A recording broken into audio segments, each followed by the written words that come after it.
I want people to start thinking about their feet because the implications it will have for longevity is massive. But there is plenty of things we can do for foot strength and performance. And you can actually do this at home. And I'm going to educate you here. There's a lot we could talk about here. That didn't sound like a compliment. Dr. Courtney Conley is a world-renowned foot doctor who's making people rethink everything they know about their feet. And the shocking truth about their shoes. 1 in 3 people will experience foot pain, and it really starts to deter your physical health, your emotional health, your mental health, because you can't do most things. And I know this because I was a ballet dancer and then a triathlete. I had all of the diagnoses, bunions, neuromas, heel pain, and not being able to walk and not being able to move. You can go to some pretty dark places. But when you look at the statistics, 5,000 steps a day can reduce the risk of having symptoms of depression and also reduce your risk of all-cause mortality by 15%. Wow. Here's a bigger wow. 9,800 steps can reduce the risks of dementia. So it's the most underutilized, easily accessible activity that most of us are not doing.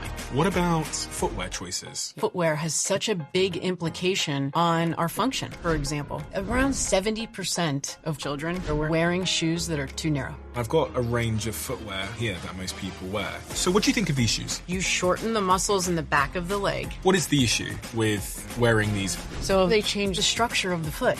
What about this one here? You're going to make me start sweating. So let's talk about some good shoes then. Okay, so these are the things you want to look for in a functional shoe. First, quick one, just give me 30 seconds of your time. 2 things I wanted to say. The first thing is a huge thank you for listening and tuning into the show week after week. It means the world to all of us, and this really is a dream that we absolutely never had and couldn't have imagined getting to this place. But secondly, it's a dream where we feel like we're only just getting started. And if you enjoy what we do here, please join the 24% of people that listen to this podcast regularly and follow us on this app. Here's a promise I'm going to make to you. I'm going to do everything in my power to make this show as good as I can now and into the future. We're going to deliver the guests that you want me to speak to, and we're going to continue to keep doing all of the things you love about this show.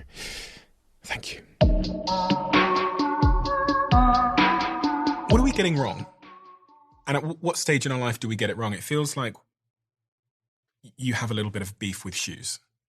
a little bit. A little bit of beef. I've got a range of different shoes here. But what is it that we're being sold or told that is fundamentally not aligned with what it is to be a healthy, strong, happy human?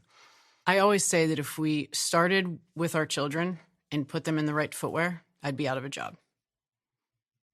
Because that's when it starts. That's when the foot starts developing. And that's when we start to build strength and, structure to the foot. And from a very young age, we start interfering with what goes on the foot. And when you think about all of the things that the foot can do, it's why I'm obsessed with it. I mean, there's bones and ligaments, and the foot should be it's designed to move. The arch recoils, so it should lengthen, and then it should contract. There's 4 layers of muscles in here. So when we look at the function of the foot, we have to respect that. And I think footwear can deter the function of the foot. So is the biggest risk, just to make sure I'm super clear, that I will fall when I'm older? Is that the key risk? I mean, I think that is one of the sequela of what's going to happen if we don't start paying attention.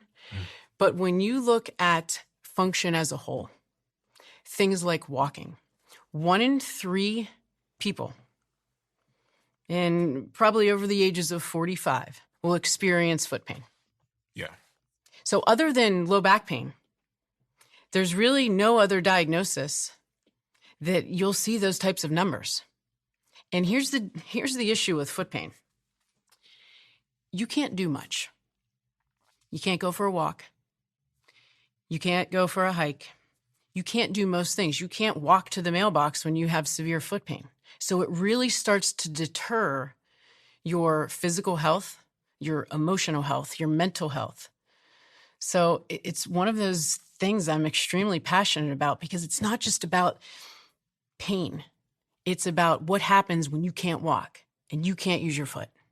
And is the foot connected to the ankle, which is connected to the Correct. calf, which is connected to the back? Is there sort of a whole body, holistic issue here? Is it all interconnected? Yes, 100%. Especially when I see, patients that have bilateral symptoms at their feet. So that would be both sides. Okay.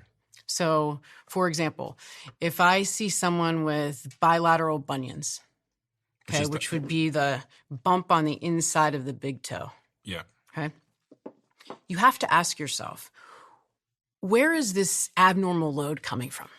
Let me just check my bunions. Yeah, check. Checked. Yeah. Right? Where is it coming from? Is it, something that has to do with the pelvis? Right? Because when I'm standing, if I tilt my pelvis forward, I should feel my arches drop. Mm-hmm. So there's a direct correlation between what's happening at your hips and your pelvis and what happens at your foot. And when I were to tuck my pelvis, you should feel the arches lift. So when we start to see things happen at the foot, it's a window. It's a window to what's going on, not only at the foot, but everywhere else in the kinetic chain. When patients come to you, what kind of symptoms do they have that are connected to the foot? Bunions, neuromas, hammer toes. What's a neuroma and a So hammer toe? a neuroma is a nerve irritation in between the toes. So the most common you will hear of is a Morton's neuroma. And that's typically in between the third and fourth toes. Okay. And it can be very painful. Remember we talked about when you go to push off when you're walking. Yeah. The wider and the stronger the forefoot is, the more stable it is.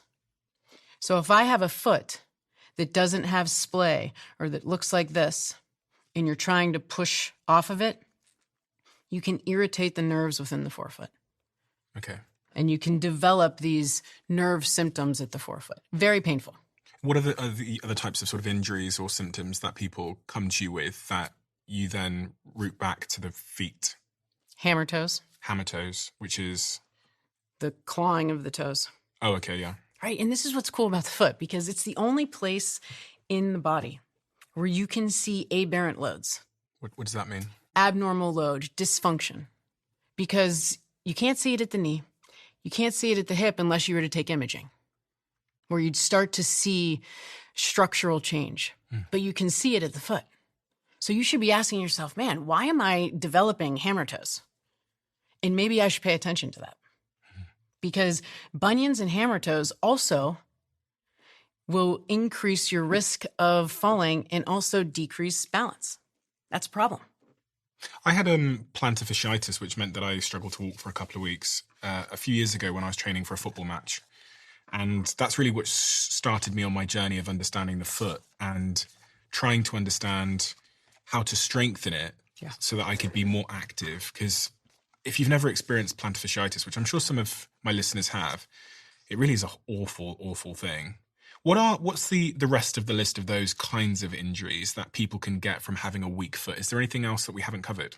Well, plantar fasciopathy is probably the most common. That's your heel pain. Okay. And I do think that is a diagnosis that we need to look at a little bit differently. Achilles tendinopathy, also very, very common. Other tendon diagnoses, posterior tibialis tendon. So that's the tendon that runs along the inside of the foot. Mm-hmm. And it's one of the biggest stabilizers of the medial column of the foot. It's a powerhouse. That and the soleus, which is your calf, the calf muscle, powerhouses of the lower leg. And all of these tissues can be strengthened and produce power. And we need to start looking at the foot just like we look at every other part of the body. So what do you do for a living, and who are you? Well, I'm a chiropractor by nature. I went to chiropractic school. I knew that I wanted to get into some type of medicine that was proactive, not reactive. I didn't quite have interest in surgeries or pharmaceuticals. Movement has always been a very big part of my life. And so I knew I needed to stay in that arena. So what did you do? When I was younger, I was a dancer. I was a ballet dancer, and then I shifted gears into being a runner and then a triathlete. And I didn't know at the time why movement was a necessity for me. I certainly wasn't thinking, oh, I need to do this because of longevity or because I'm going to have a better VO2 max. And now in hindsight, when I think about it, it was a means of survival. Movement was survival for me. And in my teens and into my 20s, I had some personal demons that I fought. And the one thing that was consistent that I felt I could control was making sure that I stayed moving.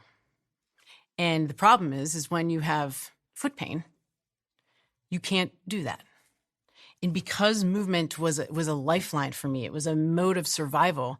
There were days where, I was a dancer. I had all of the diagnoses we just talked about, bunions, neuromas, heel pain.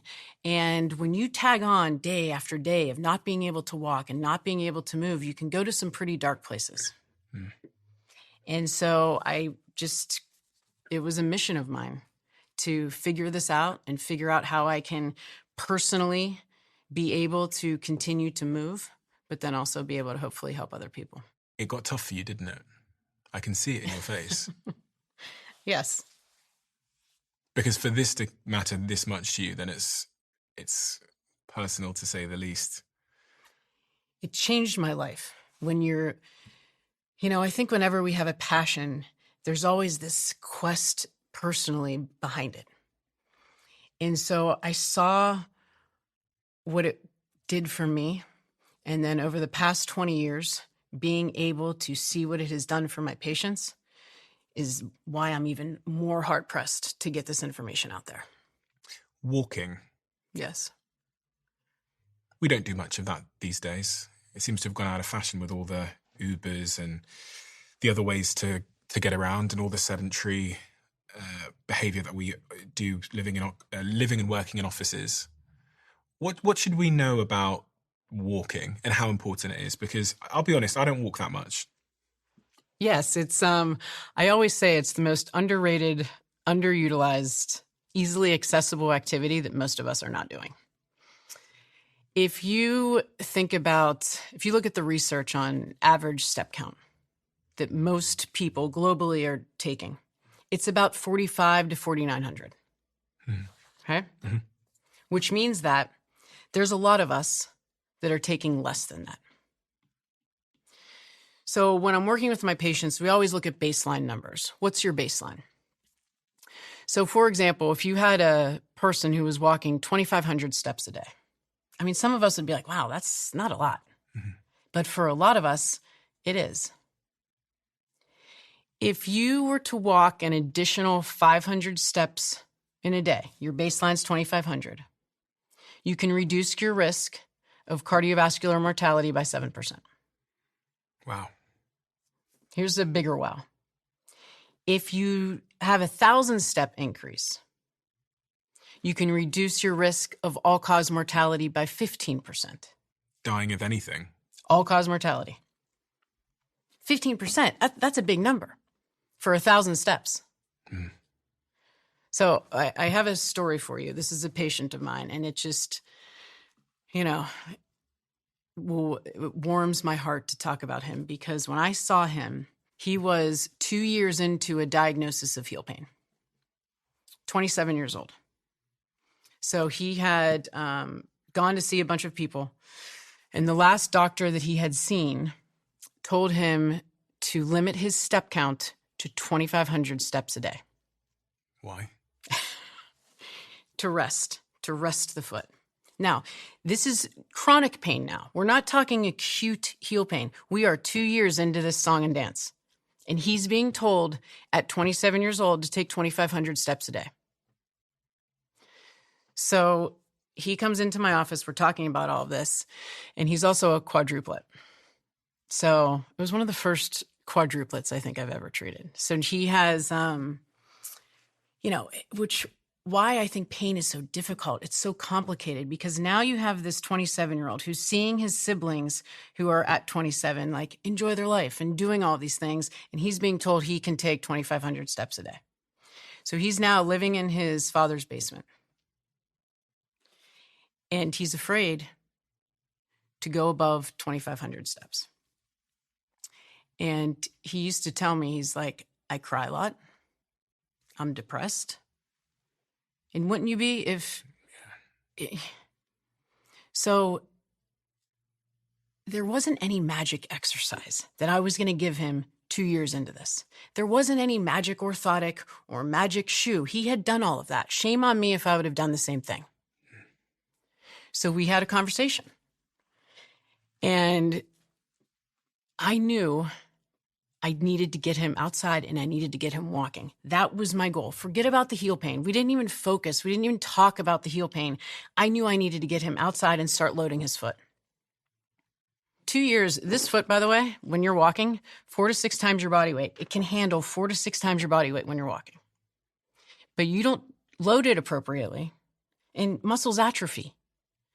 So I told him, we had a long conversation. And I said, we're going to slowly start to introduce steps.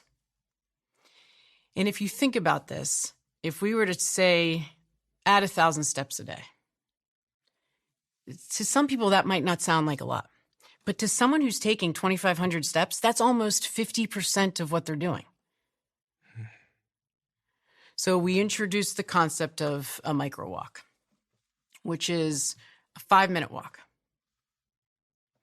So a 5-minute walk is about 500 steps. Okay. A 10-minute walk is about 1,000 steps. Okay. Right? So that makes it like a little more digestible, right? So you're talking to him, you're like, listen, all I need is 5 minutes. And so we started 5-minute walks. And for the first couple weeks, it was, there were good days, there were bad days, and there still are. But we were starting to build his confidence in movement. We were starting to get him comfortable on his foot again. And it was, it was one of those cases where I just I really enjoyed working with him and watching what had happened, because if you look at step counts, I knew what number I was trying to get to. Because if you look at depression, for example, 5,000 steps a day can reduce the risk of having symptoms of depression. Mm-hmm. If you get to 7,500 steps per day, it can reduce the prevalence of the diagnosis of depression. So that was in the back of my head. I'm like, we just got to keep working towards these numbers. Mm-hmm. So while we were doing that, we were strengthening his foot. I had him in different footwear. And at the end of each week, we were also talking about 3 good things. Tell me 3 good things that happened to you this week. And in the beginning of treatment, it was a struggle, Stephen. It was a struggle for him to think about good things happening in his life. And I spoke with him probably about a month ago. And his email is like my why. He was like, on average, he's walking between 5,000 and 6,000 steps a day. He still has good days, or still has bad days, more good days than bad days. But he said to me, he's like, I can't tell you the last time I cried. He's going to church. He's spending time with his dad, and it's not the step count. It's the person behind the step count.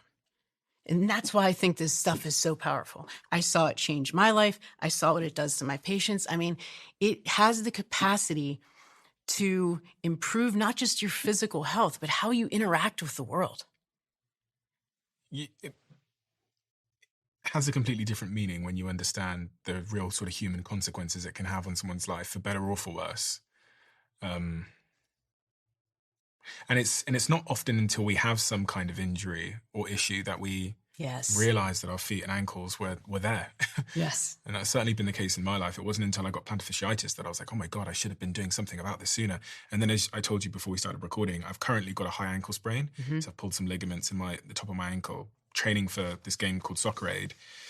So I'm now going through the whole process once again of figuring out what I did wrong and what I should have been doing as a preventative measure to try and strengthen my feet. One of the things that I think most of us get wrong is our footwear choices. Yes. And I've got a range of footwear on this table in front of me here. These are the types of shoes that most people wear. From a very young age, I think we all wear shoes like this. Yes. Sort of narrow shoes with a big heel, if anyone can't see our conversation at the moment. So like the typical trainer. Mm-hmm. What is the issue with wearing these from an early age? When I was doing research to have this discussion with you, it was fascinating to me when you look at the statistics of, especially with children, with girls, around 70% are wearing shoes that are too narrow. Too narrow, the end part. Yes. Yeah. Remember we talked about the widest part of the foot should be the toes. Mm-hmm. So when you look at a shoe like that, that is not the widest part. It's tapered. See how the toe box looks like it's tapered? Yeah, it's pointed. Correct. Yeah. So when you put your foot in there, it's doing this. Mm-hmm. It changes the structure of the foot. It's like the lowest hanging fruit for me is just wear a shoe that fits your foot. Because when it's in that position, it changes the structure. If I walked around with my arm in a sling for 10 years, would my bicep get weak? Yeah, you'd lose your mobility as well. Correct. If you don't use it, you're going to lose it. And so that's why I think footwear has such a big implication on our function. Men's dress shoes. Men's dress shoes. Yeah. I mean, that is crazy. The point on that. Yes, it's funny. My brother lives in New York City, and we have this conversation all the time. And he's like, look at this one. It's wide. I'm like, nope, that's not wide. Okay? And they're stiff, and they're, again, changing the structure of the foot. A lot of those shoes also have a little bit of a heel to toe drop. Yeah. Yes.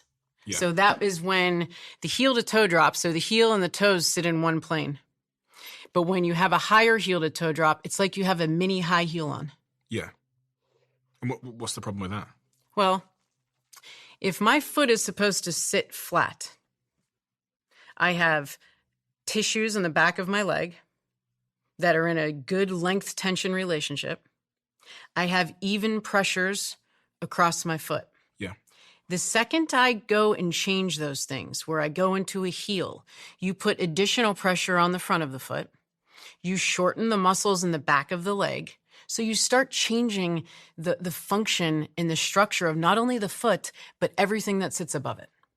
Your calf, your hamstring, your back.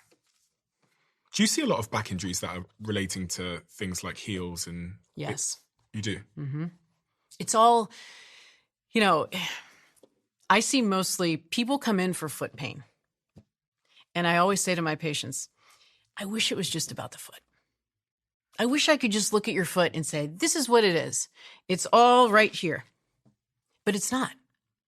Because there's a body that sits on top of the foot. Mm-hmm. The strength of the hip, for example, controls the foot. It controls how the foot unlocks. So you have to take that into account when you're looking at patients with foot pain. But this is this shape because it's fashionable, right? Yes. It's my biggest, I always tell my daughter, because my daughter, she's like, you make me wear these platypus shoes. And I'm like, listen, it's function over fashion, but I get it. That is my biggest challenge, is making, is looking for shoes, but they've come a long way. They've come a very, very long way. And I think that we're getting there. Is there an issue with the thickness of the heel on these shoes? This big, when I say the thickness of the heel, I really mean the thickness of the sole. So the cushion and the cushion, it's really, really soft and cushiony. And there's about, an inch at the back here of sole. Yeah. The cushion conversation is always very interesting. There's always a trade-off. So there's a lot of popular shoes right now that have a lot of cushion on them. Yeah. And it's hard to argue when someone goes into a store and they're given this shoe that has this pillow on it and they're standing on it for 3 seconds and they're like, man, this feels really good. The problem with cushion is that the more stuff that's between your foot in the ground, the less you feel. So there's a loss of sensory acuity. There's a loss of sensory perception. Remember, imagine the foot's a sensory organ. And it is. Because there's thousands of receptors that are, screaming for information to help keep us upright in a biped. So when we start interfering with how that foot feels, you can expect there to be problems. Now, if you have someone that's standing in place all day long, right, on concrete, on man-made surfaces, there's a time and a place. But my non-negotiable is at least keep the foot in its functional position, which means a wide toe box. So you want to stand on concrete all day long? Fine. Put some cushion underneath your foot. Help yourself out. That's okay. But at least allow those toes to splay so that you can have balance. You can have your foot in a position that can propel you forward. I was just thinking about my foot as you're talking, and I'm pretty sure my pinky toe looks... I'm not going to be able to sell pictures on OnlyFans of my feet because my pinky toe is kind of like crumpled in. It like curls under, right? Yeah, it's like curled under. Right. Kind of looks like a shoe, like you had a shoe there. Excuse me. No, but you're right. It is. It is like that. It's kind of like been pushed in and underneath. And I guess that's not natural. No, it is not. How does a natural foot look? Like, have you been to see a tribe who don't wear these cushioned shoes? Have you seen what like a uncushioned foot looks like? I'm obsessed. I watch people's feet all the time. I was just in Belize with my mother and daughter for spring break. Slightly creepy. Sorry. It is, isn't it? And you're looking at people's feet on holiday. I'm always looking at people's feet because it tells a story. It's like someone's gait. Watching someone walk tells a story. You can tell if they just got fired or if they just got promoted, But when you look at someone's foot, I was in Belize and with my mom and daughter, and there were these two guys building a house, a little bit off the beach, barefoot. And I'm looking at their foot and I'm going, wow, it was wide. It looked thick. It looked flat. And, I think in our society, if you will, when we think of a flat foot, we think, oh, this is bad news. We better go get an orthotic. An orthotic is a device that you put underneath the foot to help modify loads. What do they call those in the UK? Insoles. Like an insole. Okay. Yes. And so I'm watching these guys build this house and they're like coming up on their toes and they have all this, toe range of motion and all this strength and power to their foot. And I'm like, that's what our foot was designed to do, is to be strong, to support. It's like building a house on sand. Yeah. You have to have a foundation that you can build upon. And it was really cool to see. It really was. When I had that pain in my foot, which they told me was plantar fasciitis, they recommended that I go to some foot doctor person. And this foot doctor person measured me up for insoles. Yes. And I put the insoles in. And then I took the insoles out. And instead of that, I just wore different shoes. Yeah. A lot of people's first sort of diagnosis and the thing that they're told to do whenever they have foot pain or back pain or whatever is go get some insoles. Is this what you think we should be doing? Because it's really, really common. It seems to be the like in medicine, they throw pills at you if you have certain symptoms. It seems to be the first thing that we do when someone has a foot problem or an ankle problem. First line of intervention is, that's why you want to change how we're viewing the foot. It's either, if your foot hurts, here's an orthoses. Which is a foot orthotic, an insert. Yeah. Or if it hurts worse, get surgery. If you look at the research on plantar fasciitis, okay, so itis being acute, it will tell you that putting an orthoses or something to modify the load underneath the foot can be beneficial initially because you want to offload something that hurts. Yeah. But if you don't use it, you're going to lose it. So the part of the conversation that's being missed is the and conversation. It's wear this insert and strengthen your foot. Because the goal should be to have an exit strategy for the insert and get your foot back on the ground. Because I have patients, Stephen, they will come in with 20 pairs of orthotics, 20 pairs of inserts. They've tried this one. They've tried that one. They've tried different shoes, higher heel to toe drops, more cushion. And I'm sitting there going, we're missing the boat here. Let's have the and conversation. One of the muscles that is a good predictor of having heel pain, okay, is it runs parallel to the plantar fascia. So it's flexor digitorum brevis. It basically takes the four toes and presses them down. Mm-hmm. There's ways you can assess for this. So we'll look at their toe strength, and then it almost always correlates with the side that has the heel pain on, because it shouldn't be one of those conversations you're like, man, I wonder where this came from. No, your foot is weak. Your foot is weak. There's a lot of load going through it.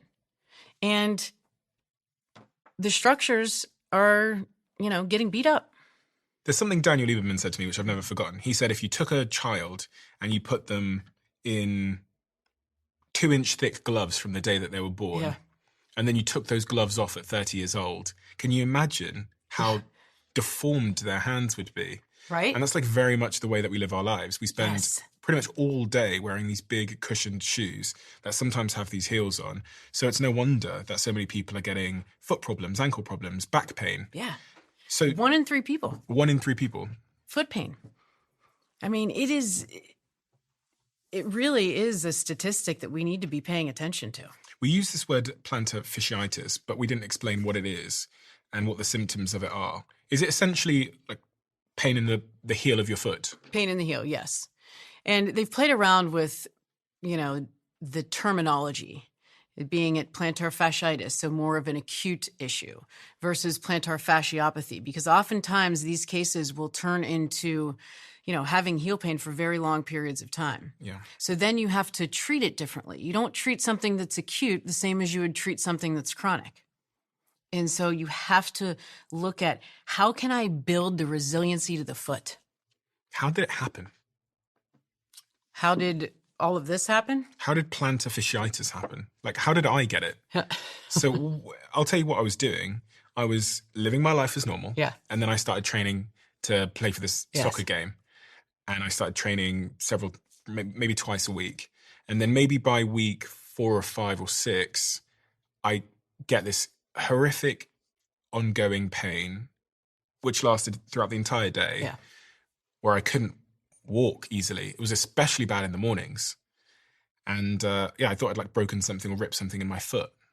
And when they told me that it was plantar fasciitis, I'd never heard that term before. But understanding what I did there, how did I get it?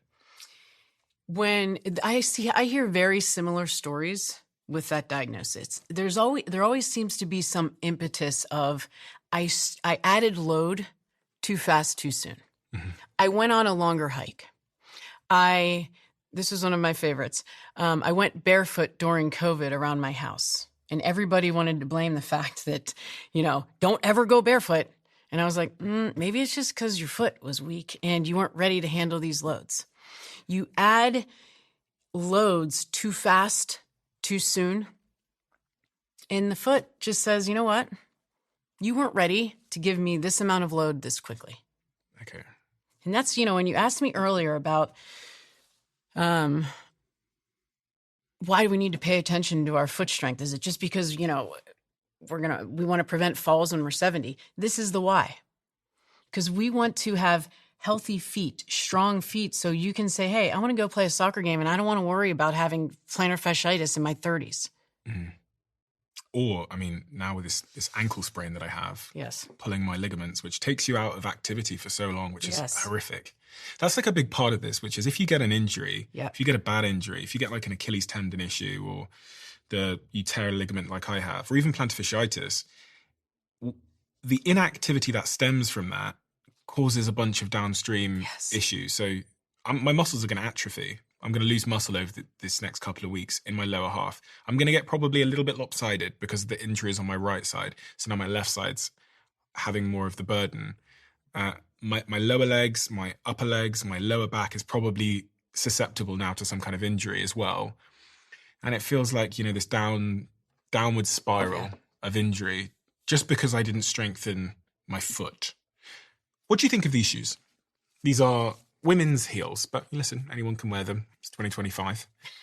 What do you think of these shoes? Well, it doesn't look like a foot. Your foot in that position is not the position it is supposed to be in. Now, with that being said, there is a time and a place. I don't think I'm going to win the battle of, you need to wear, functional footwear 24 hours a day, 7 days a week. Time in those shoes should be limited. Just like with, other things, it's moderation. Do you see a lot of women getting injuries because they spend too long wearing heels? I don't know if acute injury, but a weakening of tissue, yes. Because, I live in Colorado now, so I don't have that. There's not too many women in Colorado that are wearing heels. However, when I go to New York City, it's a different conversation, different environment. So, I have to use that is not the position that you want to keep your foot in. It's changing the structure of your tissues, changing the pressures in the foot. Not to mention those aren't, I don't care what anybody says. That's not comfortable to walk around in. People will be like, oh, I'm really comfortable in heels. I'm like, are you really though? The lengths we go to look good though, right? That's right. Okay, so let's talk about some good shoes then. Okay. I've got 2 pairs of shoes here. Okay. One of them is Be Barefoot, Yes. who are actually a sponsor of mine ever since I started talking about feet. And then I don't know this brand. What is this brand? That is Ultra Running. So let's talk about the things you want to look for in a functional shoe. My non-negotiable is the wide toe box. The toes have to be able to splay.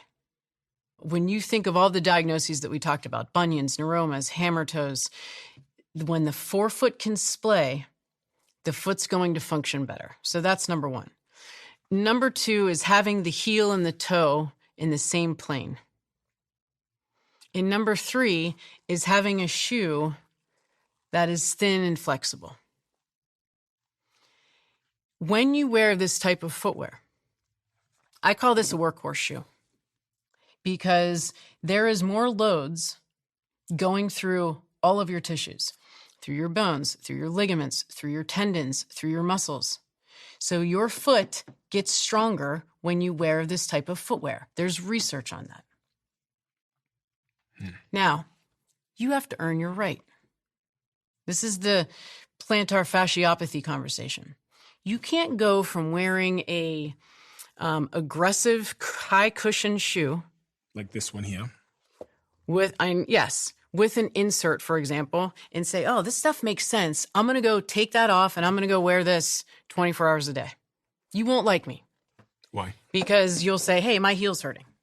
Because you haven't done the work. It's, hey, let's do these foot exercises. Let's wear this for 10 minutes a day. And then people are like, wow, that does feel better. And then it's a transition into wearing this more often. Now, when you have patients that have had a very weak foot, or clients that have had a very weak foot with different diagnoses, this is a hard, shoe to walk around in for extended periods of time. So that's when we'll talk about footwear that still puts the foot in a wide position, wide toe box. I love this shoe. And I also like the mesh upper because the toes can expand in here. I still have 0 drop, right? Where the heel and the toe sit in the same plane. But you'll notice the difference between the 2 shoes is the amount of stack height or the amount of cushion. There's more stuff. Yeah. So on this shoe, it does look like you call it a plane, looks level. Yes. Okay. And it's got a good toe box. Yes. You can see from this side that the toe box is wide so you can splay. But it is elevated. It's elevated off the ground. Yeah. But the heel and toe are in the same plane. Okay, fine. But it's still elevated though. They're still Yes. quite a thick. Yes. That's not too much of a problem because it's still It depends flat. on what your goals are. If I'm running. That is I think, a great shoe to run on to run with, right? Mm-hmm. If you're running on concrete, if you're running on asphalt, you want a little something underneath the foot. What about the Nike Alpha Flies, which is You're going to make me start sweating. Really? This is my current running shoe, and I bought it because it looks great. Yes. I mean, you know, it's... I have torn the ligaments in my ankle, but I look good. Here's the super shoe, right? So here's this shoe, right? And here's your super shoe over here. Yeah. Okay? When you look at that shoe, there's certain characteristics to that shoe that you definitely do not see in this shoe. One of them being the toe spring. So see how it kind of lips on the front of the shoe? Yeah. Okay? This part here, yeah. Yes. So if I had that shoe on this table and I went like this to the front of the shoe, it would literally rocker for me. Mm-hmm. So it facilitates the rocker of the foot. Sounds great. You put that on, you're like, man, this is great. I can fly. If you don't use it, you're going to lose it. So there is research that shows when you put your foot in a position with toe spring, you will weaken the intrinsic muscles of the foot. So I'm not saying don't have race day and wear that shoe, right? The research will tell you 2 to 4% running economy. People run faster because the shoe has the technology to facilitate gait. But if you train in that all the time and you never let your foot get stronger, it's just a matter of time. You're going to say, my hamstring, my foot, my this, my that. And it's like, that's why the conversation has to happen is this is the shoe that you're going to get stronger in. Spend time in your training shoe. And then that's your speed day. That's your race day. So it's having this shoe spectrum, knowing when to dance along the spectrum. I feel like I can bounce in these. I mean, you probably can. I literally, when I put it on, I was like, wow, I can bounce. That's right. I think it has like a piece of metal going through the middle of it. There's carbon in there. You know what another fun fact is, though? Certain plyometrics. So plyometric is training the spring of the body. So think like jumping. There's research that will show you that plyometrics also increase capacity in running by 2 to 4%. So my conversation I have with my patients is, listen, what if we stacked therapies, right? What if you did plyometric work? Which is? Jumping, once or twice a week. And we worked on your strength. And I had you in these shoes the majority of the time. And then on race day, you want to throw that shoe on? It's like you're like a running fairy. You're like running and things look beautiful and everything is, because you have a strong body on top of the shoe. But if you put a weak body and a weak foot in that shoe, you got to earn your right. Should we be standing more often? Because most of us work and live in offices now and we sit at desks, and I do this podcast sat down. Do you think much about standing desks or how often we should spend bipedal, or I think that's what you referred to as? I think that it's more about movement. Okay. I don't know if standing in one place is any better than sitting in one place, other than when you're standing, you can actually move around and, make it more active standing. But it is a matter of taking movement breaks. I call them, movement snacks. All of us spend a lot of time either sitting all day long or, standing at our desks. If we were to take micro walks, a 5-minute walk, a couple times a day, the system stays moving. You're staying active and you're slowly, inching up that step count that we know is so important for not only physical health, but emotional and mental health. Mm-hmm. That's what I like about it.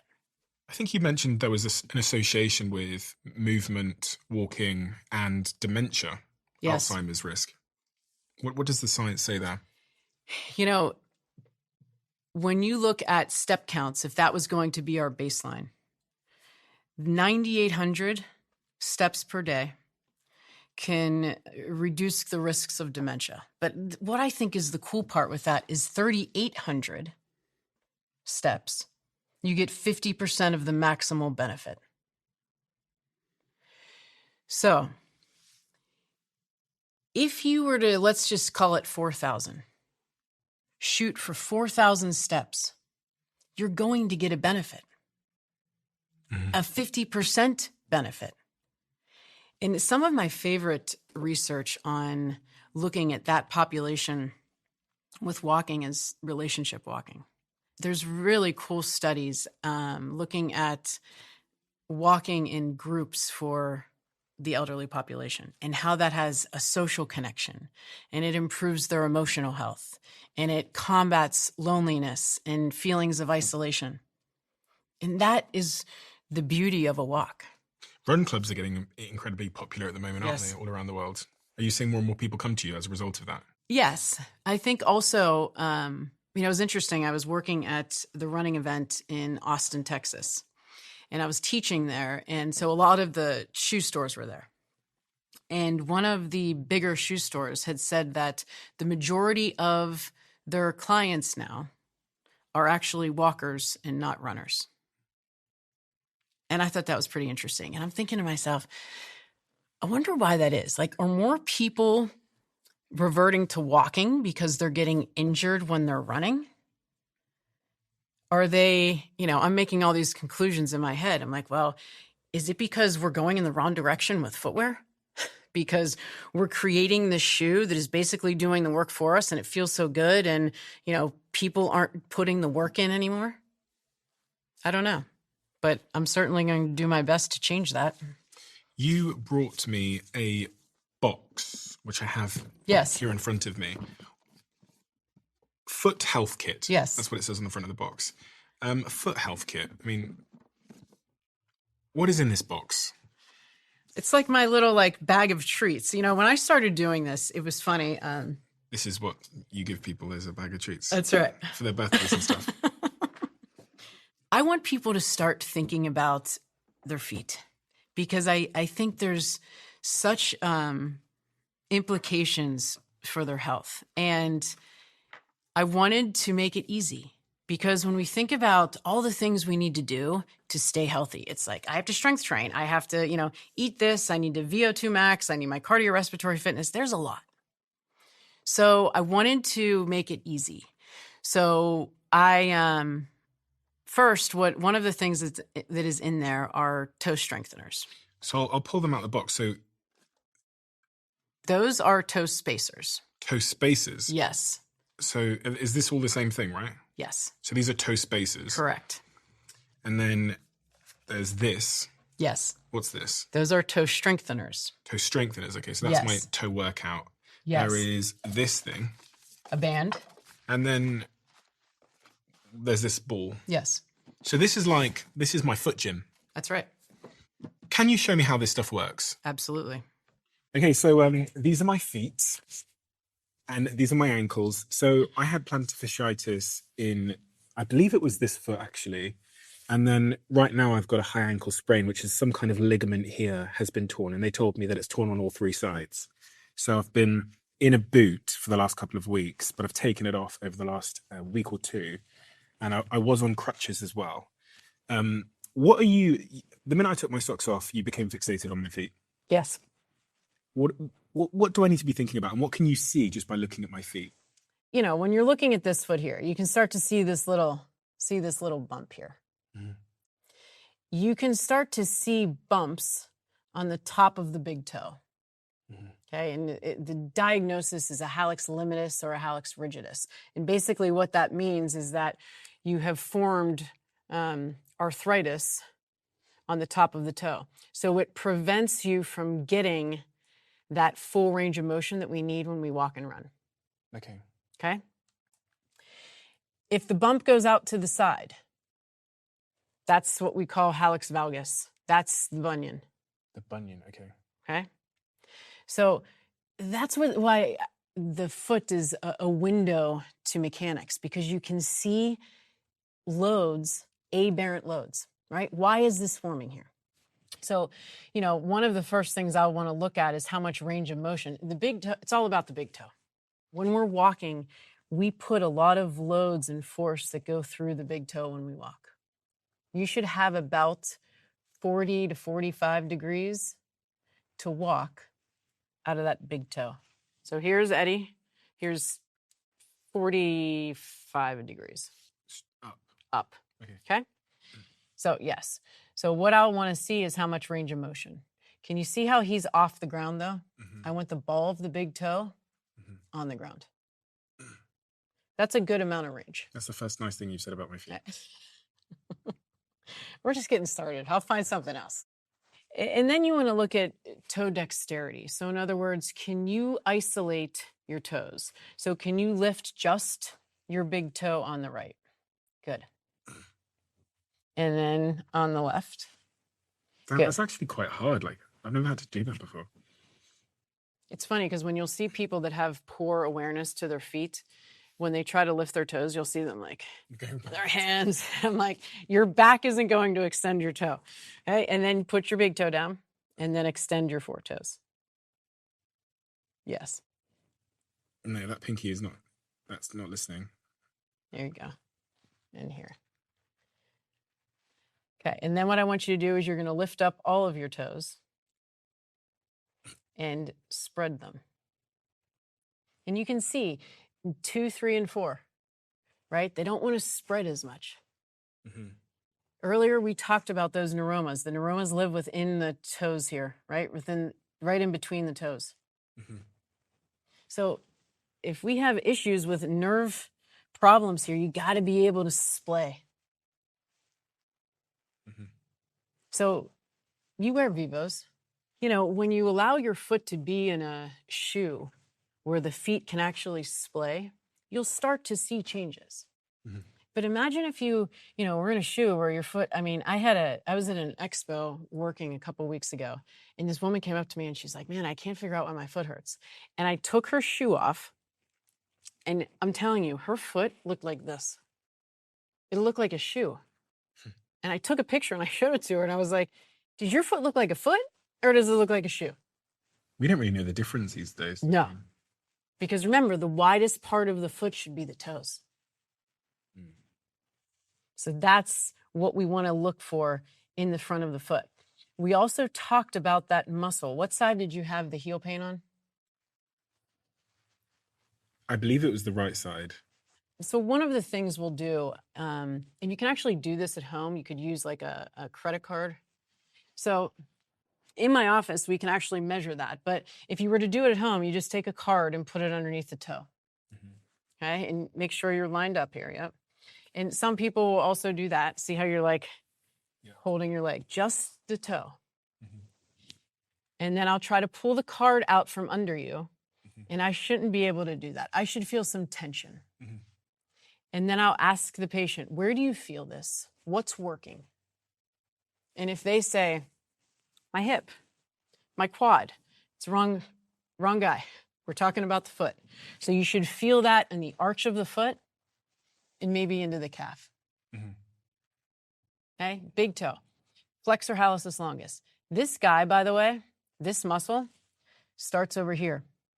It's very important to strengthen this muscle when you have a history of ankle sprains. Starts on the fibula, which is the outside of the leg. It comes down the foot, crosses under, and inserts into the big toe. Then I'm going to take the card and I'm going to put it underneath the 4 toes. The muscle that we're looking for, yes, that's beautiful. See how you got that little, see, that's the second compliment I gave you about your feet. I'm going to put this underneath your toes. Yep. Right? Little, yep. And then don't let me pull the card out. And you should feel that in the arch of your foot. Patients that have... I'm not really feeling it, to be honest. I'm not feeling it in the arch. Okay, oh, what? Okay. There you go. Roll the bottom of the foot. Like this? Yes. Just wake it up a little bit. There's a bunch of receptors on the bottoms of the foot. So when we can't feel things, and it shouldn't surprise us. You know, if we've been walking around in footwear that compromises the function of the foot, or we've had injuries, you start to lack what we can feel. So just wake it up a little bit. And how long would you do that for in the morning? 60, 90 seconds. Do you do this every day? I do. I'll tell you when if I'm standing at my desk, I'll keep the ball there. Okay. When I come back from a run, I do this whole little setup. But I wear these all day. What is that you're wearing now? So these are toe spacers. So they do exactly that. They splay the foot. And why are you wearing that? Okay? Remember when I was telling you about my years of being a ballet dancer? Okay. In point shoes, I wore orthotics for a long period of time. I wore ill-fitting footwear, and my foot was weak and things hurt. Okay, and we talked about why I needed to fix all of that. You can see my bunion here. Okay, so I work on all of this stuff all the time, and toe splay is a big part of that. So when I have these toe spacers in, they splay the foot for me. Every pair of shoes that I wear is compatible with a toe spacer. Okay, so you don't wear any narrow shoes? No. That's my non-negotiable. Okay. And this is important. There is a difference between a wide toe box and a wide shoe. So people will say, well, I ordered the wide. The width will come here. That's where they change the width. But if the toes are still tapered, the width has to extend into where the toes are. So that's where you got to be careful. It's a wide shoe is not a wide toe box shoe. And if you try to wear these in just a wide shoe, you're not going to be comfortable. So if I wore this for 1 year, what promise could you make me, or what could you tell me the benefit and the upside would be? You would definitely see improvement of the splay of your foot. Yeah. And when you have the tissues, the splay, you can start to improve the strength of the foot. And what's downstream from strong foot? Go up the chain. You have better toe strength. You're going to build a better platform. You're going to have a jet engine on a jet engine. So your ankle mobility, then your knee extension, your hip extension, because your foot is doing what it was designed to do, which is be mobile and be strong. Okay. We need to pay attention. If things go south from here, you can expect there to be changes up the chain. I see it all the time. This one change has transformed how my team and I move, train and think about our bodies. When Dr. Daniel Lieberman came on the Diary of a CEO, he explained how modern shoes, with their cushioning and support, are making our feet weaker and less capable of doing what nature intended them to do. We've lost the natural strength and mobility in our feet, and this is leading to issues like back pain and knee pain. I'd already purchased a pair of Be Barefoot shoes, so I showed them to Daniel Lieberman, and he told me that they were exactly the type of shoe that would help me restore natural foot movement and rebuild my strength. But I think it was plantar fasciitis that I had, where suddenly my feet started hurting all the time. And after that, I decided to start strengthening my own foot by using the Be Barefoot. And research from Liverpool University has backed this up. They've shown that wearing Be Barefoot shoes for 6 months can increase foot strength by up to 60%. Visit vivobarefoot.com/DOAC and use code DIARY20 from my sponsor for 20% off. A strong body starts with strong feet. Is there anything else that we need to be aware of? What is this other stuff here? You've got like toe strengtheners as well. So before we get to those, with the big toe and the four toes, This is when you can use that band. Okay. Right? So you just put your heel on there. Okay? You grab your four toes. Right? It's like you're doing a bicep curl, but you're doing it with your toes. And you press into the band. And you lift up and you press it into the band. There is research, 4 sets, 12 reps. I mean, these are some of the things that they work on to improve function of the foot that helps with plantar fasciitis. Okay. And then you go around the house and you grab the big toe. Keep that ball of the big toe on the floor. And then press. Yes. Right? And it's a good place to start. You're building strength in your foot. Mm-hmm. And if you want to really get after it, go for just the little guy. Oh my gosh. Little piggy. Let's have a look. It's really wild because the abductor digiti minimi, the muscle that abducts the little toe, is just as big as the big one. And we just are like, oh, that toe's just there to, hit furniture. It stabilizes the outside of the foot. Mm-hmm. What is the difference between someone that does this and doesn't do this? Well, let's start with pain. Yeah. I use the word prevent injury. That's tough for me. You want to create an environment where you can have the best opportunity for function. Mhm. So when people strengthen their foot, they are going to have a foundation that's going to have resilience to the rest of their system. This is what we walk on. You cannot build a jet engine on a paper airplane. I'm working with a lot of, athletes right now are getting bigger, they're getting stronger, they're getting faster. And if you look at the rates of injuries at the foot, they're going up because we know the amount of loads that go through the foot when we walk and when we run. So if we want to do a bunch of squats and do a bunch of deadlifts and do all the sexy stuff, but not pay attention to the foundation on which we're putting all of this on, you're going to run into problems. So from a function perspective, you're improving your function from the ground up. You're providing a better environment for your body to decrease pain. And when we get older, it's, you don't want to be chasing your tail with this stuff. How does this dovetail into mobility and flexibility? Because that's something I'm thinking a lot about at the moment. I realize that as I do a lot of upper body workouts and stuff like that, when you watch me like pick up the weights and stuff and put them back down, I look like I've got the mobility of someone that you would think was double my age. And I wondered if a lot of it starts with our feet. So we talked about the big toe. When you're walking, the big toe has to extend a certain amount. Okay. I'm going to show you here. Okay. So when I'm walking, I have to have a certain range of motion out of my toe. And that gives me range of motion out of my knee and out of my hip. Mm-hmm. If I cheat the system, so let's say this is the only amount of range I have. Let's say I have a big toe that's only going to extend 20 degrees. You're going to compensate. You might shorten your stride. You might take shorter steps. You might not get access to hip extension because your toe isn't going into full extension. So you will see some type of compensation. The other one I think about is ankle mobility. I was listening to one of your podcasts and you were talking about the story of you rafting in Bali, I think. Oh, yeah. And how you were, walking down the stairs and how it's something that you want to be able to do. And I was thinking to myself, I'm like, if you were to ask someone, if you wanted to continue to be able to do that as you age, what would you work on? Probably a VO2 max. Endurance. Yeah.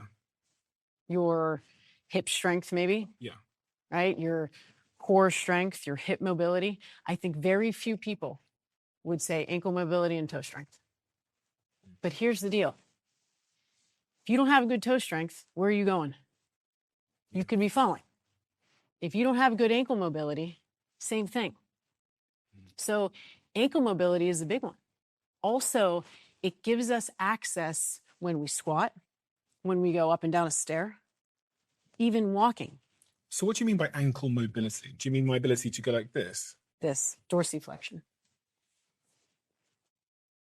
The ankle also plantar flexes, and it inverts and everts. But the one I'm talking about when you're, this ankle dorsiflexion is something I look at with all of my patients. And it's not stood up, is it? Sorry, it's not sat down, is it stood up? Like he would. If you can do it, you look at it seated, yes, but you want to keep that heel on the ground. Okay. I mean, that's all we've got there. Okay. And we're looking for about, between 20, 30 degrees. But this range of motion is very restricted. Remember the high heel conversation? Yeah. You walk around in a high heel for a long time, ankle dorsiflexion is affected. And what can I do to improve my ankle mobility to prevent myself getting injured or getting pains or issues with my lower leg, upper leg, back? I think joints, you have to look at joints from two perspectives, both mobility and stability. How well does it move? And how well can you control that motion? Yeah. Right? So you can work on static stretching, dynamic stretching. The other thing I would be looking at here, though, is the strength of one of my favorite muscles, which is the soleus, this big calf muscle back here. Okay? Because it's the soleus, right, that helps control this motion. And, If you had a seated calf raise machine here, Mhm. and we wanted to look at baseline, like what can you do with your single leg seated calf raise? Which is this one, right? Yes. Mhm. The capacity that the soleus can produce is it can put 8 times your body weight going through your forefoot. That's a lot. So there was a study that looked at return to run. So they were looking at how much strength, if you will, can we produce out of a seated single leg calf raise? Yeah. 1.5 times your body weight, 6 times. What, 6 reps? Yes. Okay. Single leg. Okay. So you would put 1.5 times your body weight, plates, 6 times. That's a lot. Mm. If you were to do it standing, holding half your body weight, 6 reps. But we don't train the lower leg like we do everywhere else. No, especially men. Yes. Men don't care about legs. Yeah. Like- I always say it's, the machine at the gym that should have the longest weight line is the seated calf raise machine, and it's always open. What do you see the biggest mistakes that runners make outside of the alpha flight issue, wearing those big cushioned shoes? Is there a certain way that we run that is causing us problems? And also, are we running too much? Because some people, they really get hooked on running. I mean, I love it. I think running is one of the best forms of activity. I think if we wanted to keep it very simple, overstriding is the enemy. Overstriding? Yes. What's an overstride? So if I'm running, right, here's my foot. Yeah. I want my foot to strike as close to my center of mass as possible. As in as close to your body as possible? Yes. Okay. So overstride would be as if I landed with my foot all the way out here. Okay. Yes. Got you. So our calcaneus, this heel bone, was beautifully designed to absorb shock. Mhm. Okay? When I overstride and I can feel it, what am I going to do? That's going to hurt. So you're not going to do it anymore. You're going to overstride and you're like, that hurts. So I'm going to adopt my gait pattern, and I might not overstride and bring that foot closer to me so you strike differently. You want the foot to hit in line with your body? A little bit in front of the body. Okay. It's the heavy overstride you want to avoid. Okay. Okay? But if I can't feel anything, you don't know. That's the more stuff on the shoe. You can overstride hot and heavy, and because you have all this cushion there, you're like, well. Yeah. So that's, the argument of allowing your foot to be able to feel things. What about this whole thing with gaits and stuff? Because sometimes when I was videoed from the back and someone in the comment section was like, your gait is wrong or something when you run, Steve. So I don't know what he meant. I couldn't see his qualifications, so I kept it moving. But Everybody has a certain gait. what is a gait? You have a running gait or a walking gait. It's just what happens when your foot strikes the ground to the time it hits the ground again. So you have certain stride lengths and step lengths. Mm-hmm. Okay. So if we had a treadmill here, Yeah. and I would have you start running, that would be your running gait. I'd be looking at you from the back, from the side, from the front, and seeing what happens when your foot hits the ground, when it comes back up into swing phase, what's happening above the foot. So what are your hips doing? What is your pelvis doing? So you're really looking at the person, and then you're also looking at, what am I seeing that I think could be, a factor in either pain or poor performance. And then you see those things and you're like, okay, let's start working on this. But this is the interesting thing with gait, right? Someone will see something and they'll say, okay, you need to start doing calf raises. If they also don't cue gait, right? Or let's work on your cadence. Let's work on some type of skill. Strength and skill light up different parts of your brain. So you can get really good at calf raises and great. But if you want to be a good runner, you have to look at different things. So what's the most common issue with someone's gait? The overstride. Overstride. And then also kind of the crossover. Why is that a bad thing?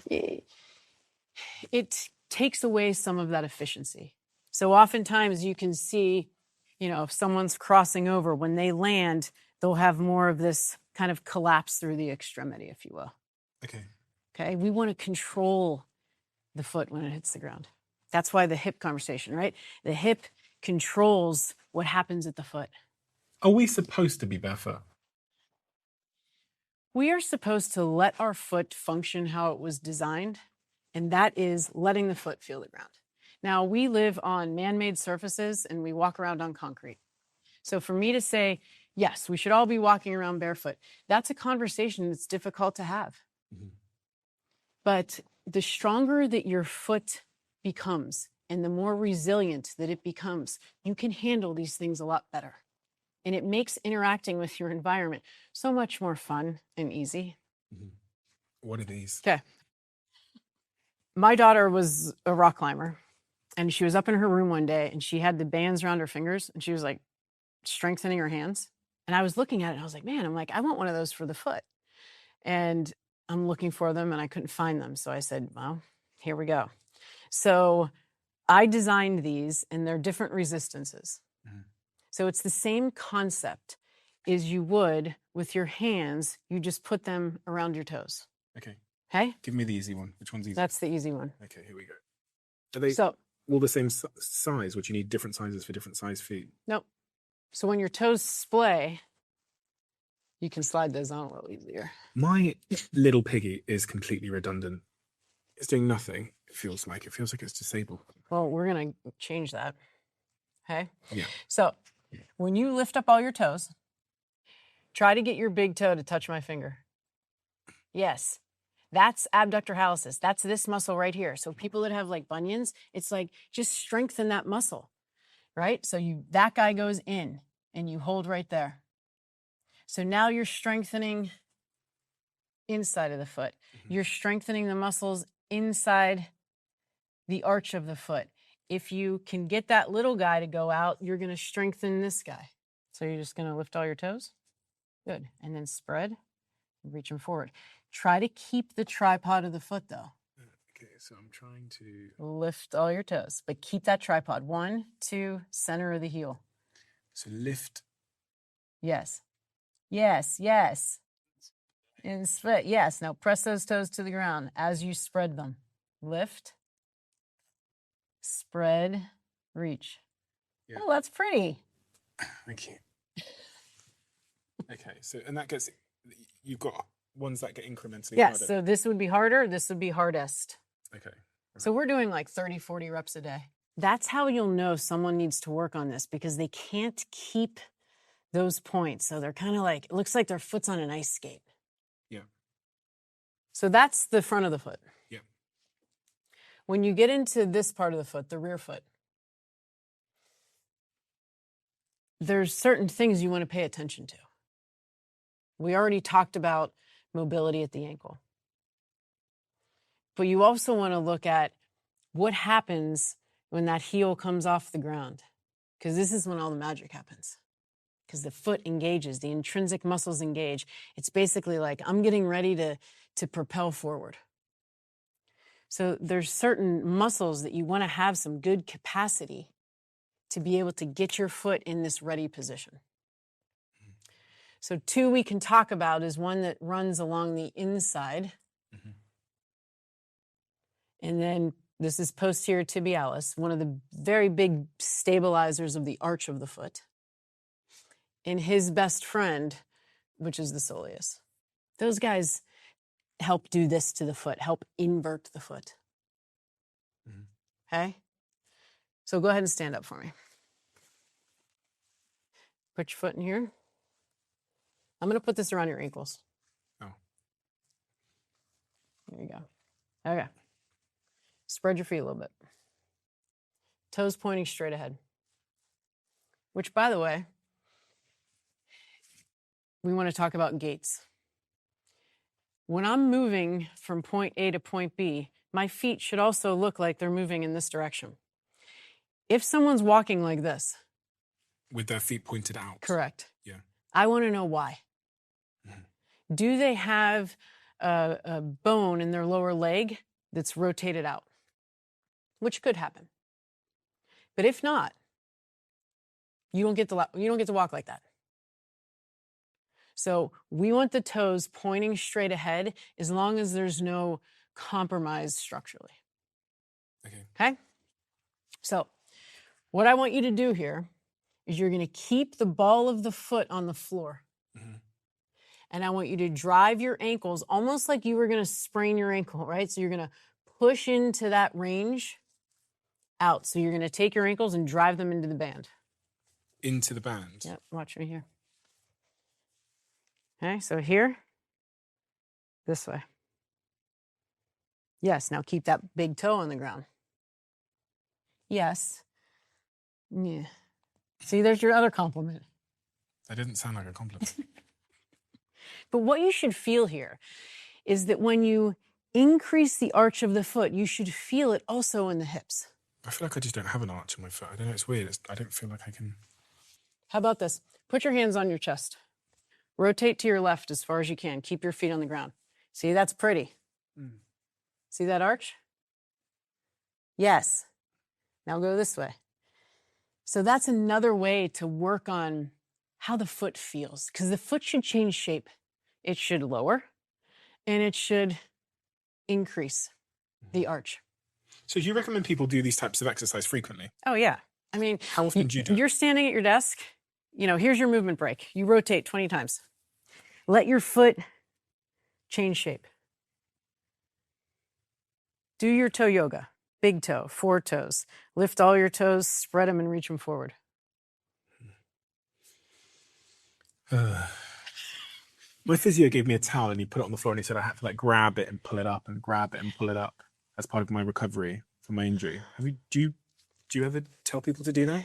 You know that towel thing where you grab I don't. You don't? No. What? I don't want to get anybody in trouble here. No, call him out. Okay. When do you ever do this? Never. Correct. So unless you were, and maybe in your initial phases of rehab, where you are just trying to wake up the foot, you want to, towel scrunch, pick up marbles like that's a very common foot exercise. But from a functional perspective, that never happens in the gait cycle. When you're walking and you're running, your toes never do this, or they shouldn't. Most people, when their foot is weak, that's one of the biggest compensations that you will see. They toe grip. You'll see them walking, and it's like, they start gripping the ground. Because feet are weak. Feet are weak. They compensate for something. Yes. Okay.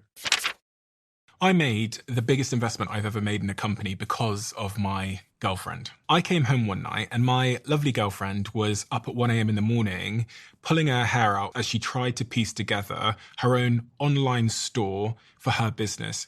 And in that moment, I remembered an email I'd had from a guy called John, the founder of Stan Store, our new sponsor and a company I've invested incredibly heavily in. And Stan Store helps creators to sell digital products, courses, coaching, and memberships all through a simple, customizable link in bio system. And it handles everything: payments, bookings, emails, community engagement, and even links with Shopify. And I believe in it so much that I'm going to launch a Stan Challenge. And as part of this challenge, I'm going to give away $100,000 to one of you. If you want to take part in this challenge, if you want to monetize the knowledge that you have, visit stephenbartlett.stan.store to sign up. And you'll also get an extended 30-day free trial of Stan Store if you use that link. Your next move could quite frankly change everything. Make sure you keep what I'm about to say to yourself. I'm inviting 10,000 of you to come even deeper into the Diary of a CEO. Welcome to my inner circle. This is a brand new private community that I'm launching to the world. We have so many incredible things that happen that you are never shown. We have the briefs that are on my iPad when I'm recording the conversation. We have clips we've never released. We have behind the scenes conversations with the guests, and also the episodes that we've never, ever released, and so much more. In the circle, you'll have direct access to me. You can tell us what you want this show to be, who you want us to interview, and the types of conversations you would love us to have. But remember, for now, we're only inviting the first 10,000 people that join before it closes. So if you want to join our private closed community, head to the link in the description below or go to doaccircle.com. I will speak to you there. Do you wear socks? I do not wear socks. Why? I just haven't found any that I, love. My second and third toes, it's personal information here, are webbed. So basically there's skin that comes up in between 2 and 3. So as far as socks are concerned, most of the socks out there, like if you look at a compression sock, when someone puts it on their foot, it literally, like with my bunion, you'll see my foot look like this because it's just suctioning my foot together and it's so uncomfortable. So my option would be a toe sock. So a sock that, just fits over your toes. But because my toes are webbed, I can't wear them. What do you think is the most important thing that we haven't talked about yet that we should have talked about as it relates to foot health and everything downstream from foot health? I mean, I think, big picture, like what I hope to do, like my passion is to bring awareness to the foot.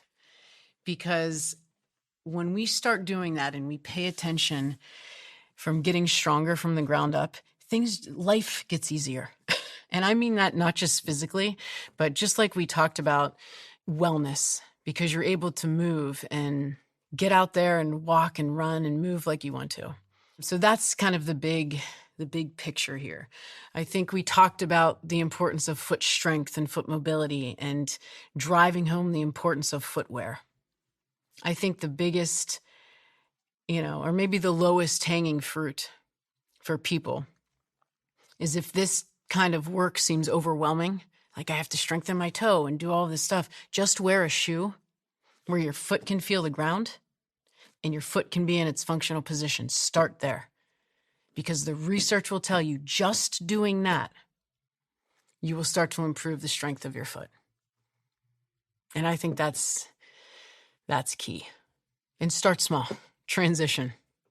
It's so interesting listening to so many of these, the comments on some of your previous work, people of all ages, but often people that are slightly older talking about how transformative finding out more information about their feet has been and changing their footwear in particular.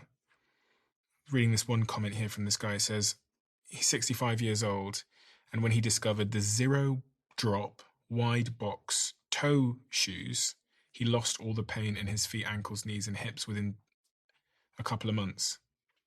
I hear it all the time. And it seems so counterintuitive to us because I think we've been, trained to think that our foot needs stuff. It needs support. It needs cushion. It needs spring. And that changes the dynamics of how your foot interfaces with the ground. So when you bring it back to what it was designed to do, those comments you will hear all the time. And it's a wonderful thing. It's literally why I do this. Is there anything else we should have talked about that we didn't, that you think is pertinent to anyone that's trying to get control of their foot health? I mean, I think, I just want to make sure that we highlight the conversation of transition, because I think that's where we lose people. Is this, when people listen to this, there's bells going off in their brains going, man, this makes sense. This makes sense. They want to go home, burn all their shoes and go buy a pair of barefoot shoes and call it a day. You got to earn your right. So there has to be that transition. There has to be that I'm going to step, I'm going to build, I'm going to have a shoe spectrum. And that conversation of a shoe spectrum, there's a time and a place. You have your workhorse shoe, you have your cheat shoe, and you know when to wear what. Where am I now? I think I'm in the workhorse shoe. I'm trying not to wear any cushion shoes as much as I possibly can. Well, when you think about it with ankle sprains, this is what I find fascinating, right? When that thing heals, when your ankle heals, and you say, well, I'm going to go into a cushion shoe. Some of these shoes are getting high. So you put the sole of your foot on a shoe that has a high cushion. You see the distance you have from your foot to the ground? Yeah. So let's say you step on a rock and you have poor proprioception because your foot can't feel real well because you have a history of ankle sprains, and you step on a rock and you have this far to go. Where do you think that ankle's going? So my ankle sprain patients, I want them close to the ground. I want them to feel. Right? So it's pretty wild when people are like, I want to wear, all this stuff. Hiking boots, another conversation. What's wrong with hiking boots? Well, people will say, I need a hiking boot because I want my ankles to feel stable. And that's not what they do. It might be and there will be research coming out on this. When you wear a hiking boot, it's like a neurological hug. It kind of feels like, I'm going to have this thing around my ankle. It's going to protect me. It's going to protect me. It doesn't. And when you walk down a mountain, this foot has to do, remember we talked about this, ankle dorsiflexion. If you have something that's going to restrict ankle dorsiflexion, you have transfer loads. So you end up transferring load to the knee. Mm-hmm. So, when my patients say to me, I need a hiking boot, I say to them, listen, why don't we just work on getting your ankle more stable, improving your mobility? So then you won't need to feel like you need this thing around your ankle. And that takes time. But in the long run. Is there an issue if I'm wearing the barefoot shoes at the moment and then I start wearing like football boots again, or I think you guys call them cleats? Yeah. Is there a chance of me getting injured because I spent so long in the barefoot shoes? Now I'm performing in. Sometimes you can't do anything about the environment of the shoe. So think of a cleat, an ice skate, a ski boot. There's certain, sports that require the stiffness. And so when you pay attention to your foot health, and then you put that foot in the cleat, you just make sure that when you get your foot out of the cleat, you do all the stuff. You take that kit, you roll the bottom of the foot. When I get out of my cycling shoes, even though they are wider now, they have wide toe box cycling shoes, I'm always doing stuff for my foot. Because the cleat is an environment for the sport. So, you pay attention before and you pay attention after. Courtney, we have a closing tradition on this podcast where the last guest leaves a question for the next guest, not knowing who they're going to be leaving it for. And the question that has been left for you. Oh, this is going to be good, huh? It is a good one. What do you fear you will most likely regret 10 years from now? This is a battle that I have in my head pretty much all the time. I love my work so much. It's just the reason that I feel that, there's so much I want to do. There's so much I want to learn. There's so many ways I want to help people. And I work a lot, but I don't look at it as work. I enjoy it. But I'm also a mother. And I need to find that work-life balance where I don't want to fear in 10 years that I look back and said, man, I worked a lot, but I really wished I would have gone to her soccer game. So I've created this life for me where I can say, I'm not going to do that. I'm going to her soccer game. And she gets mad at me all the time, but I tell her, I'm like, this is what happens when you own your own business. She's like, Mom, quit saying that. I mean, she knows I work my ass off, but at the same time, she also knows that I can drop anything and go be there for her at any time. And so that's what I really want to work on and make sure that in 10 years, I don't look back and say, gosh, I missed some of that. As I'm often told, you don't get that time back either, do you? So yeah. It's not something that's very easy to correct. Yeah. Courtney, thank you so much for doing what you're doing. I'm very much looking forward to your book because it's been a bit of a black box, I think, my feet and my foot health, up until more recently when I discovered your work, but also just from this conversation today. It feels like I now have a better understanding of how this thing that I thought was largely irrelevant is having a big downstream impact on a bunch of things that I really, really care about. But also, maybe most importantly, is just having a set of actions that I can take on a daily basis, on a weekly basis, to prevent finding myself in a situation where I'm older and I fall, or where I lose my mobility or movement or the meaning in my life because I have something wrong with my foundations. Hopefully next time we see each other, I will have the strongest feet you've ever seen. I was just thinking, the next time we see each other, there's going to be so many more compliments On my feet. on your feet. Yeah. Oh, one can only hope. Courtney, thank you so much. Thank you so much. An honour. Thank you. Quick one. Just give me 30 seconds of your time. 2 things I wanted to say. The first thing is a huge thank you for listening and tuning into the show week after week. It means the world to all of us, and this really is a dream that we absolutely never had and couldn't have imagined getting to this place. But secondly, it's a dream where we feel like we're only just getting started. And if you enjoy what we do here, please join the 24% of people that listen to this podcast regularly and follow us on this app. Here's a promise I'm going to make to you. I'm going to do everything in my power to make this show as good as I can now and into the future. We're going to deliver the guests that you want me to speak to, and we're going to continue to keep doing all of the things you love about this show. Thank you.